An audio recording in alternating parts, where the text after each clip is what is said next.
Dymocks, the bookseller, has confirmed details of 1.2 million customers have been shared on the dark web in a data breach. Now, upon hearing the news, buyers of the 50 Shades trilogy are desperately trying to get enough money together to change their identity so that they can't be identified for crimes of passion against literature. Even more amazing, Dymocks are leaning in, calling this their brand new customer engagement program. Nobody calls more often than someone who's desperate to hear back from you. Sign up for Dymocks Customer Rewards. All you have to do is buy a book. We'll get your details. And so will everybody else. Elon Musk has predictably suggested that all users of the app, formerly known as Twitter, may have to pay for access to the platform, lest it be locked behind a paywall. Looks like Twitter has finally become a proper representative of false information, that it can now confidently put up a paywall and force people to pay to receive the circle jerk of confirmation bias that they are used to getting. What is traditionally known as the Murdochification of access to bad news. Woolworths has reported a record $1.62 billion profit on food inflation, and you too can make billions this financial crisis by simply using this one trick: holding families hostage by charging way too much for their basic necessities. A woman from Northern Ontario said she had no idea why a box was delivered to her home containing more than 1,000 Trojan condoms. 1,000 Trojans unexpectedly found inside a special delivery. Why do I feel like I've heard a story very similar to this before? The delivery was made via Amazon and appears to be an attempt to defeat the popular Netflix and chill saying by offering up the clunky alternative Prophylacticum Prime. Maybe a sheath in a spaceship, or a dinger and a dejected delivery driver? You get to choose which of these aspects of the business you want to most acknowledge.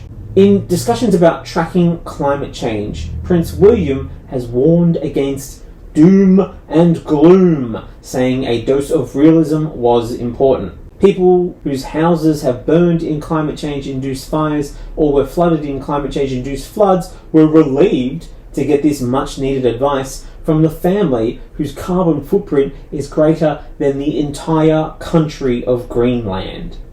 Out of habit, of course, he followed the talk by moving the Andrew, formerly known as Prince, to a new remote location where he can't do anything to undermine the family, because that's usually how they solve their problems.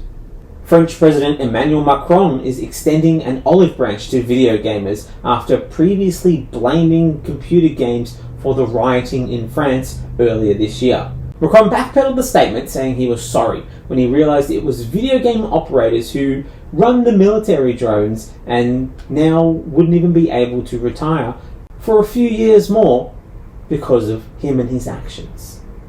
A company that makes chastity devices for penises that can be controlled over the internet exposed users' email addresses, plaintext passwords, home addresses, IP addresses, and in some cases, GPS coordinates due to flaws in its servers.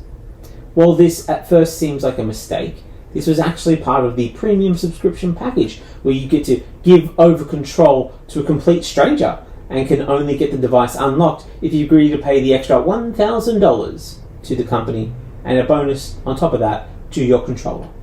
US Representative Lauren Boebert will no longer appear as guest speaker for Conservative Youth Conference after she was tossed out of the musical Beetlejuice for being caught groping and being groped by her partner, being loud, obnoxious, and vaping during the performance.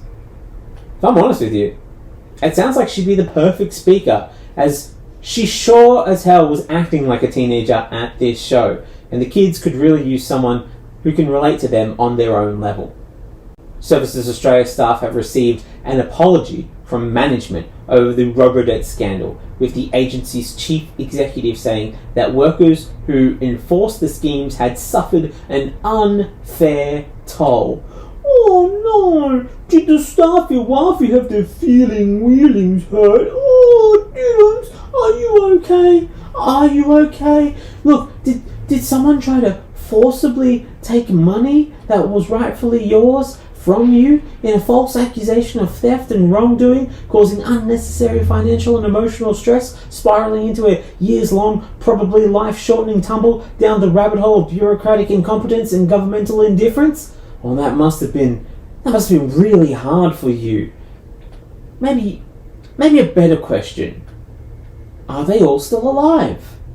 Did any of them, in a desperate moment of hopelessness, take their own life? No! Huh. Well, sounds like they are doing a lot better than some of the rest of us. Australia's highest court has ruled that Qantas broke the law when they fined about 1,700 ground workers during the COVID-19 pandemic. And now they will have to pay fines and make up for the workers they let go. The new CEO, Vanessa Hudson, has been ordered into mediation after, out of habit, initially offering the fined workers Qantas vouchers and free extra checked baggage, and occasionally some extra legroom. Two bears on an Alaskan military base raided a Krispy Kreme donut van that was stopped outside a convenience store during its delivery route. 3 words, guys. 3 words. Free donut day. It's a win-win, really, as the bears got all-you-can-eat donuts and Ranger Smith no longer has to worry about Yogi and Boo Boo, as shortly after this they entered into a diabetic coma and passed away. Veterinarians said they had all the donuts that they could bear.